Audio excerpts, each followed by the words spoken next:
తెలుగు రాష్ట్రాల్లో అతిపెద్ద lift manufacturer lifts ట్రై.com డీలర్షిప్ కూడా ఇవ్వబడును. నమస్తే, వెల్కమ్ టు సుమన్ టీవీ. నేను మీ Suman TV Usha. Girls call boys ఈ మధ్య కాలంలో మనం చాలా ఎక్కువగా దీన్ని చూస్తున్నాం. మీడియా ముఖంగా కనుక మనం చూస్తే కొంతమంది మాస్కులు పెట్టుకుని కూడా దీని గురించి మాట్లాడుతూ ఇంటర్వ్యూలు ఇచ్చిన సందర్భాలు కూడా ఉన్నాయి. కానీ ఈ పనిలో కనుక మనం చూస్తే చాలా మంది టీన్స్ లో ఉన్న పిల్లలు, దాంతోపాటు 20 ఏళ్ళు, 21, 22 ఏజ్ ఉన్న పిల్లలే చాలా ఎక్కువగా కనిపిస్తున్నారని చెప్పొచ్చు. ఈ ఏజ్ లో వాళ్ళకి ఎందుకు ఈ పని పైన ట్రిగర్ అవుతుంది, దీన్ని ఎందుకు ఎంచుకుంటూ ఉన్నారు, దీనికి సంబంధించిన పూర్తి వివరాలు ఏంటి మన వాటిపైన మాట్లాడడానికి మనతో పాటు హైకోర్టు అడ్వకేట్ అలగిరి రవీంద్రనాథ్ గారు ఉన్నారు. ఆయన అడిగి తెలుసుకుందాం. నమస్తే రవీంద్రనాథ్ గారు. నమస్తే అండి ఉష గారు. మీరు ఎన్నో కేసులు ఇప్పటికీ చూస్తూనే ఉంటారు. కొన్ని మీ దాకా వస్తూనే ఉంటుంటాయి, కొన్నిటి గురించి మీరు మాట్లాడుతూనే ఉంటుంటారు. గర్ల్స్ అండ్ కాల్ బాయ్స్ వీటి గురించి కనుక మనం చూస్తే, ఏజ్లో చాలా చిన్న పిల్లలు, లైఫ్లో సెటిల్ మంచిగా అవే స్కోప్ ఉన్న ఏజ్ పిల్లలు ఈ వృత్తిని, అంటే ఈ పనిని ఎందుకు ఎంచుకుంటున్నారు, ఇటువైపే ఎందుకు వెళ్తూ ఉన్నారు, ఇదే పనిగా ఎందుకు దాని మీద ఎక్కువ మక్కువ చూపిస్తున్నారు అంటారు? ఎక్కడికి వెళ్తోంది దేశం, ఏమైపోతుంది, హిమశైల శిఖరం పైక పాతాల కుహరంలోక అన్నారు సినారే గారు ఒక సందర్భంలో. ఇటీవల హైదరాబాదులో ఒక నయా పోకడ ప్రధాన జంక్షన్స్లో గుమిగూడి ఒక అడ్డా కూలీలుగా, మొదట్లో ఏదైనా కూలీ వ్యవస్థకి వెళ్ళాలంటే అడ్డా మీదకి వెళ్తే కొంతమంది ఏదో ఒక కూలీ వ్యవస్థ దొరుకుతుంది అని చెప్పి, ఏదో ఒక ఉపాధి దొరుకుతుందని చెప్పి కొంతమంది కూలీలు, అంటే వేరే గత్యంతరం లేక, వేరే మార్గాంతరం లేక భవన నిర్మాణ కార్మికులందరూ కూడా, మన సోదరులందరూ కూడా అక్కడక్కడ జంక్షన్ నిలబడడం ఇంతకుముందు కనిపించినటువంటి ఒక ప్రదేశాలు కనిపించేవారు. కానీ ఇటీవల కాలంలో పూర్తిగా ప్యాంటు, షర్టు, షూటు, బూట్ వేసుకొని మంచి ఒక 5 feet, 5.5, 5.8, 6 feet వరకు ఉన్నటువంటి పర్సన్స్, ప్రత్యేకించి టీనేజ్ బాయ్స్, గట్టిగా చూస్తే 18, 20 ఏళ్ళు, 25 ఏళ్ళు, 22, 23 ఆ ఏజ్ కుర్రాళ్ళందరూ కూడా బైకుల మీద ముఖ్యంగా ఒక జంక్షన్లో గుమ్మగూడి ప్రధానంగా కనిపిస్తున్నారు ఇటీవల కొన్ని ప్రాంతాల్లో. దీని మీద కొంత ఆరా తీసి ఎందుకు ఇక్కడ స్టూడెంట్స్ ఉన్నారంటే విస్తుగొలిపే నిజాలు, భయంకర నిజాలు కొన్ని వెలుగులోకి వచ్చాయి ఉష గారు. ప్రధానంగా ఏమిటి అని ఆరా తీస్తే అక్కడ వాళ్ళు చెప్పిన మాటలు వింటే అర్థమైంది ఏంటంటే వాళ్ళు మేల్ ప్రాస్టిట్యూట్స్. దీనికి సంబంధించి మనం కాస్త కొన్ని విషయాలు వెతుకులాడి వెళ్తే, ఇటీవల కొన్ని యూట్యూబ్ ఛానల్స్లో కూడా కొంతమంది మాస్కులు పెట్టుకొని మేము పలానా చోటికి వెళ్ళాం, మేము ఇంత ఇన్కమ్ తీసుకొస్తున్నాం, మేము ఆ పని చేస్తాం, మాకు ఇంత ఇన్కమ్ వస్తుంది అని చెప్తూ వాళ్ళు మాస్క్ కట్టుకొని షేడ్లో వెళ్ళి ఇంటర్వ్యూస్ ఇస్తున్నట్టు కొన్ని వీడియోస్ కూడా మనకి యూట్యూబ్లో లభించడం చూసాం. ఇది ప్రధానంగా ఒక హైదరాబాద్ నగరమే కాదు, బెంగళూరు, ముంబై లాంటి ప్రధాన నగరాల నుంచి ఇది అడాప్ట్ చేసుకుందా హైదరాబాద్ అన్నట్టుగా ఉంది. ప్రధానంగా ఈ టీనేజ్ కుర్రాలు, ఇంజనీరింగ్ కాలేజ్ స్టూడెంట్స్ కావచ్చు, మెడికల్ కాలేజ్ స్టూడెంట్స్ కావచ్చు, వీళ్ళందరూ కూడా మనకి ఆ జంక్షన్ కొంతమంది సాఫ్ట్వేర్ ఎంప్లాయీస్ కూడా ఆ జంక్షన్లో కాస్త హ్యాపీగా నవ్వుకుంటూ స్మోక్ చేసుకుంటూ, అయితే కాసేపు గమనించిన తర్వాత అక్కడికి కొంతమంది కార్లో రావడం, వచ్చేదో మాట్లాడుకోవడం, బేరసారాలు ఆడడం, ఇమ్మీడియట్గా వాళ్ళందరినీ కార్లో తీసుకుని ప్రత్యేకంగా వెళ్ళడం. ఇది ఒకప్పుడు అమ్మాయిల్లో కనిపించేటువంటి కొన్ని వీధి చివర, ఊరి చివర ఉన్నటువంటి కొన్ని ఏరియాలో మనం ఇప్పుడు కనిపించేది. కానీ ఇటీవల కాలంలో హైదరాబాద్లో, అది ప్రధాన నగరాల్లో, ప్రధాన జంక్షన్స్లో ఒక చాటుమాటు వ్యవహారంగా నడుస్తున్నటువంటి ఈ వ్యవహారాలు చూస్తుంటే రాబోయే తరం ఏమైపోతుంది, యూత్ ఎట్టిపోతుంది అన్నటువంటి ఒక భయంకరటువంటి ఆ నిజాలు తెలుస్తుంటే హృదయం తట్టుకోలేక బహుశా మీతో మాట్లాడాల్సిన పరిస్థితి వస్తుంది ఉష గారు. దీనిపైన ప్రధానంగా మనం చర్చించుకోవాలంటే ఉష గారు, ఆ వీడియోలందరూ చూసిన తర్వాత, కొంతమంది మాట్లాడిన తర్వాత, అందులో కొంతమంది మాట్లాడిన తర్వాత ఎందుకు ఈ రంగంలోకి వస్తున్నారు, ఎందుకు ఇదే వృత్తిగా తీసుకుంటున్నారు, వృత్తి అనే పదం తప్పు, నేను యాజ్ బీయింగ్ ఎన్ అడ్వకేట్గా దీన్ని ఒక ప్రొఫెషన్ అని వాడను, కానీ అట్లా దాన్ని వాడుతున్నారు. యాక్చువల్గా వీళ్ళు ఏంటంటే కాల్ బాయ్స్ అని వాడరు, యాక్చువల్గా లీగల్ టెక్నాలజీలో జిగ్లూస్ అని వాడతారు. జిగ్లూస్ అంటే almost anti word of the prostitute వాడికి మెయిల్ చేసినట్లయితే వాళ్ళని జిగ్లూస్ అని వాడతారు. వాళ్ళ గురించి మనం మాట్లాడుకుంటాం ఈ ఎపిసోడ్ ద్వారా. ప్రధానంగా ఎందుకు వెళ్తారు వీళ్ళందరూ కూడా, ఈ ఏజ్ బాయ్స్ ఎందుకు వెళ్తున్నారు అంటే ప్రధానంగా మనకు 5 కారణాలు కనిపిస్తున్నాయి ఉష గారు. ఒకటి, నెంబర్ 1, సరైన విధంగా పేరెంట్స్ యొక్క అజమాయిషీ లేకపోవడం, వాళ్ళ మీద అదుపాజ్యం లేకపోవడం, పేరెంట్స్ కంట్రోల్ లేకపోవడం, పేరెంట్స్ ఎక్కడో గ్రామాల్లోనో, పట్టణాల్లోనో, ఊరి చివర ఎక్కడంటే ఎక్కడో అవుట్స్కట్స్లో ఉండడం, సిటీకి ఏదో జాబ్ రీత్యాగానో, ఉద్యోగ రీత్యాగానో, ఒక చదువు రీత్యా సిటీకి వచ్చిన తర్వాత ఇక్కడ విచ్చలవిడితనం పెరిగిపోయింది, పేట్రేగిపోవడం బాగా పెరిగిపోయింది, చెడు అలవాట్లు, చెడు వ్యసనాలు. ఆ చెడు అలవాట్లు, చెడు వ్యసనాలు కావాల్సింటే డబ్బులు పంపించగలంటే ఈ ఊర్లో పనిచేస్తుంటే పేరెంట్స్కి అంతంత అమౌంట్ పంపించలేరు. కాబట్టి ప్రధానంగా ఇక్కడ మనీ ఒక్కటే, డబ్బు ఒక్కటే ప్రధాన సమస్య. డబ్బు సమస్య, చదువుకోవడానికి కష్టపడి పేరెంట్స్ అమౌంట్స్ పంపిస్తారు. ఇక్కడ మా వేడి ఉద్యోగం చేసుకుంటాడు, సాఫ్ట్వేర్ ఎంప్లాయీస్ చేస్తున్నాడు, లేదా మరొక రంగం ఉద్యోగం చేసుకుంటాడని చెప్పి అక్కడ గ్రామాల్లో, పట్టణాలు వాళ్ళ పేరెంట్స్ అనుకుంటే, ఇక్కడ ఈ అబ్బాయిలు వచ్చి చేస్తున్న పని ఏంటి అంటే ఈ వెధవ రొంపిలోకి దిగి తమ జీవితాన్ని పూర్తిగా నాశనం చేసుకుంటున్నారు నేటి యువతరం. అయితే ఎందుకు డబ్బు ఈజ్ ద ప్రధాన సమస్య, అన్నింటికీ ప్రధానం డబ్బే. ఆర్థిక సంబంధాలు అన్నట్టుగా డబ్బే ప్రధాన సమస్య. ఎందుకు డబ్బు ప్రధాన సమస్య? విచ్చలవిడితనం పెరిగింది, చెడు వ్యసనాలు, చెడు అలవాట్లు, వీటికి అమౌంట్ కావాలి. వీటి కోసం చెప్పి వీడు తప్పుదో మార్గం పట్టడం.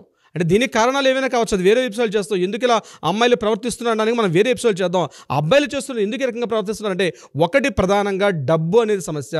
నెంబర్ 2 పేరెంట్స్ యొక్క అజమాయిషి, పేరెంట్స్ యొక్క కంట్రోల్ లేకపోవడం, పేరెంట్స్కి అబద్ధాలు చెప్పడం. పేరెంట్స్ ఎక్కడో జాబ్ చేసుకోవడం, పట్టణాలు ఉంటారు కాబట్టి, ఎక్కడ వేరే ఉద్యోగాలు ఉంటారు కాబట్టి వీళ్ళ మీద కంట్రోలింగ్ లేకపోవడం, తల్లిదండ్రుల యొక్క పూర్తిగా వీళ్ళ మీద కంట్రోల్ లేకపోవడం మరొకటి. అంటే కంట్రోల్ ఉండాలా ఉండకూడదా అది మనం కంప్లీట్గా ఒక ఎపిసోడ్ చెప్పలేం కాబట్టి ఏదేమైనప్పటికీ కూడా తన బిడ్డలు ఏం చేస్తుందో తెలియదు. ప్రధానంగా మొబైల్ వచ్చేసింది, చెడు వ్యసనాలు అలవాటు.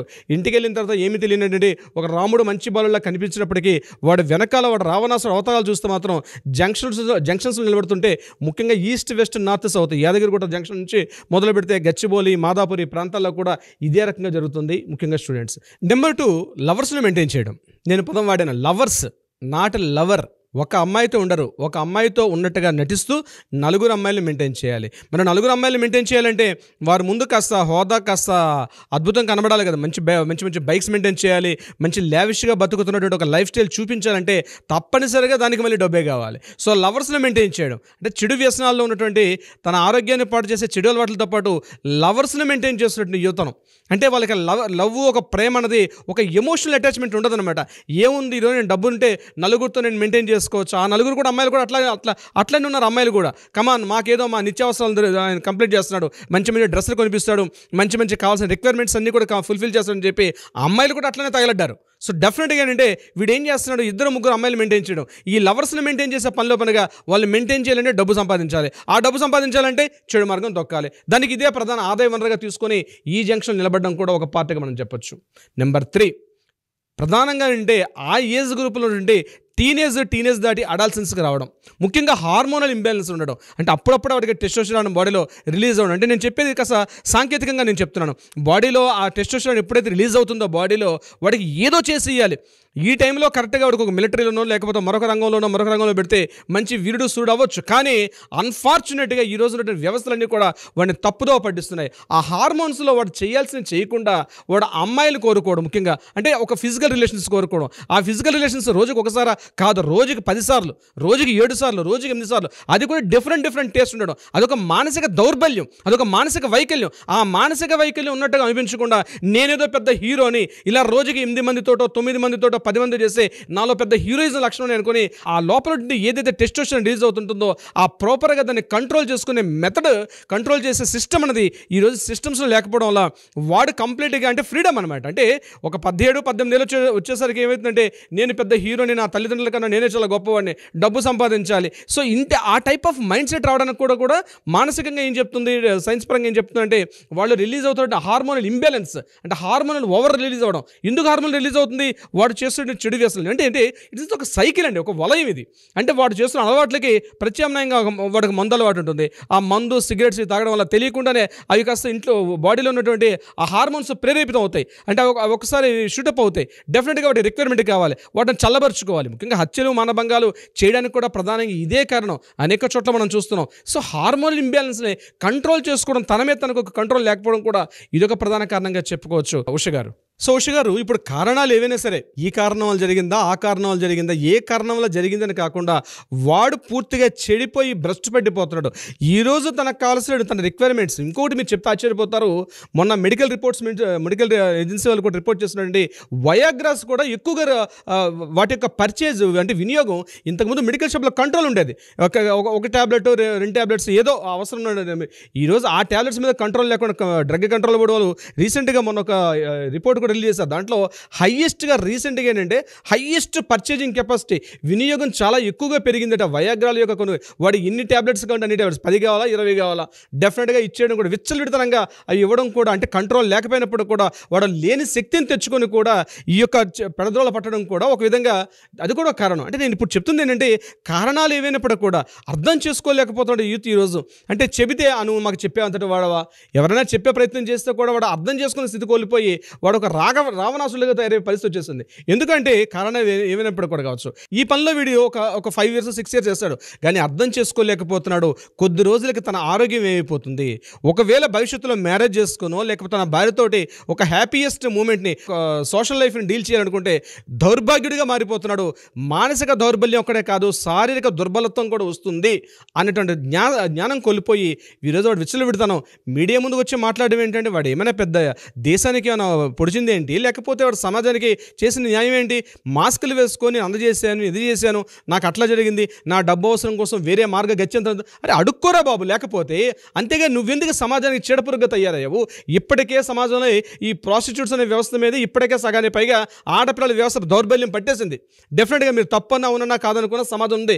దాన్ని మరలా ఈ మేల్ ప్రాస్టిట్యూట్స్ తయారైన తర్వాత ఈ వ్యవస్థ రాబోయే ఇంకొక 20 సంవత్సరాలు ఏమవుతుందని చెప్పి విజ్ఞులు గొప్పలు భయపడుతున్నారండి. సమాజం ఏమైపోతుంది, మన పిల్లల భవిష్యత్ తరాలకి మనం ఏం అందజేస్తున్నాం అన్న విషయం మీద. ముఖ్యంగా టీనేజ్ కుర్రవాళ్ళు ఇటువంటి పనిలో ఈ రొంపిలో దిగడం వల్ల తాత్కాలిక ఆనందం తప్ప రేపటి భవిష్యత్తులో మాత్రం మీరు పూర్తిగా కొత్త వ్యాధులు, కొత్త వైరస్లు మీకు వచ్చి మిమ్మల్ని మీరు కోల్పోయి మిమ్మల్ని మీరు గుర్తుపట్టలేని స్థితిలోకి వచ్చే ఇటీవల చూస్తున్నాం చైనా నుంచి కొత్త వైరస్లు. ఇవన్నీ ఎందుకు వస్తున్నాయి? బహుశా కారణాలు వెతుక్కునేసరికి 20 ఏళ్ళు పడుతుందేమో, కానీ జరగాల్సిన డ్యామేజ్ మాత్రం పూర్తిగా జరిగిపోతుంది. రావాల్సిన వాళ్ళ వంశం మొత్తం కూడా నిర్వీర్యం అయిపోతుంది. ఎందుకు కొరకరని కొయ్యేలాగా ఈ సమాజానికి పట్టిన చీడపురుగులయ్యా తయారవడంలో ఎటువంటి సంశయం లేదు. ఉష గారు, సో మీరు చెప్పినట్టుగానే చాలా చిన్న వయసులో, టీనేజ్ వయసుల్లోనే జీవితాన్ని, కెరియర్ని చాలా మంచిగా బిల్డ్ చేసుకోవాల్సిన అవసరం ఉంది. ఆ ప్రాసెస్లో ఏం ట్రిగర్ అయ్యి ఇటువైపు వస్తుందో తెలియదు, కానీ మీరు చెప్పిన కొన్ని పాయింట్స్ ప్రకారం చూస్తే డబ్బే ప్రధాన లక్ష్యంగా పెట్టుకొని వాళ్ళ కొన్ని ట్రిగర్స్ అటువైపు నడిపిస్తున్నాయని అనుకోవచ్చేమో. ఎవరైనా సరే ఈ వీడియోస్ చూసిన తర్వాత చాలామంది మేము ఇటువైపు వెళ్ళి ఇప్పుడు బయటికి రావాలనుకుంటున్నాము, మానసికంగా ఒత్తిడికి గురి అవుతూ ఉన్నాము, అనుకోకుండా ఇటువంటి పనికి అలవాటు పడ్డాము, ఇప్పుడు మేము కెరియర్లో, లైఫ్లో ఇటువంటి హ్యాబిట్ని తీసేయాలనుకున్నాం అనుకునే వాళ్ళకి మనం ఏదైనా కౌన్సిలింగ్ చేసే అవకాశం ఉంటుంది అంటారా? తప్పనిసరిగా ఉష గారు, దీనికి సంబంధించి యూత్ ఎవరైనా సరే కింద స్క్రోల్ అవుతున్న నెంబర్ని కాంటాక్ట్ చేయగలిగితే న్యాయపరంగా కావచ్చు, ఒకవేళ రొంపులో పడిపోయి బయటికి రాలేక ఏదో రకాల సమస్యలు ఇరుక్కుపోయి కొంతమంది చెప్పుకోలేరు, చాలా మంది ఉంటారు. అట్లాంటి వాళ్ళు ఎవరైనా సరే కాంటాక్ట్ చేయగలిగితే వాళ్ళ వివరాలు చాలా గోప్యంగా ఉంటాయి. డెఫినెట్గా వాళ్ళకి న్యాయపరంగా సలహా చేయగలుగుతాం. లేదు వాళ్ళకి కాస్త మెంటల్గా ఇటువంటి ఏదైనా సపోర్ట్ కావాలి, ఒక సపోర్ట్ కావాలనుకున్నా కూడా డెఫినెట్గా మన దగ్గర సైక్రటిస్టులు కావచ్చు, వీళ్ళ ద్వారా కూడా మనం డెఫినెట్గా వాళ్ళకి కూడా మనం ఒక రిలీఫ్ అయితే డెఫినెట్గా దొరుకుతుంది. ఈ వీడియో చూసిన వాళ్ళు ఎవరైనా సరే కింద కాంటాక్ట్ అవుతున్న స్క్రోల్ అవుతున్న నెంబర్ని కాంటాక్ట్ చేయగలిగితే డెఫినెట్గా మేము అంటే చాలామంది ఏంటంటే ఉష గారు, మేము ఏదో తెలియకుండానే వెళ్ళిపోయాం, తెలియకుండానే ఈ ఊబిలో దిగిపోయాం, బయటికి రాలేకపోతున్నాం అన్నటువంటి వాళ్ళని గుర్తిస్తే అటువంటి వాళ్ళు ఎవరైనా దీనికి కాంటాక్ట్ చేయగలిగితే డెఫినెట్గా వాళ్ళకి మరలా back to the routine life అన్నట్టుగా వాళ్ళని మరలా వెనక్కి తీసుకువెళ్ళి రెగ్యులర్ లైఫ్ని డీల్ చేసే విధంగా మనం ఖచ్చితంగా సపోర్ట్ చేయగలుగుతాం ఉష గారు. సో ఎవరైనా సరే మా ఈ వీడియో కనుక చూస్తే తెలుసో తెలియకో మేము దీనికి అలవాటు పడ్డాము, మాకు తెలియకుండానే ఈ రూట్ వైపు మేము వెళ్ళిపోయాము, ఇప్పుడు బయటికి రావాలనుకుంటున్నాం, మాకు మానసికంగా సపోర్ట్ కావాలి, మేము దీని నుంచి బయటపడాలంటే ఏ విధంగా అనుకునే వాళ్ళకి కౌన్సిలింగ్ ఉంటుంది. న్యాయపరంగా ఏదైనా సరే ప్రాబ్లమ్స్ ని మీకు సలహాలు కావాలి అనుకున్న రవీంద్రనాథ్ గారు హెల్ప్ చేస్తారు. కింద స్క్రోల్ అవుతున్న కాంటాక్ట్ చేస్తే టీం మీకు పూర్తి వివరాలు అందిస్తారు. Thank you sir, thank you so much. Thank you so much Usha గారు.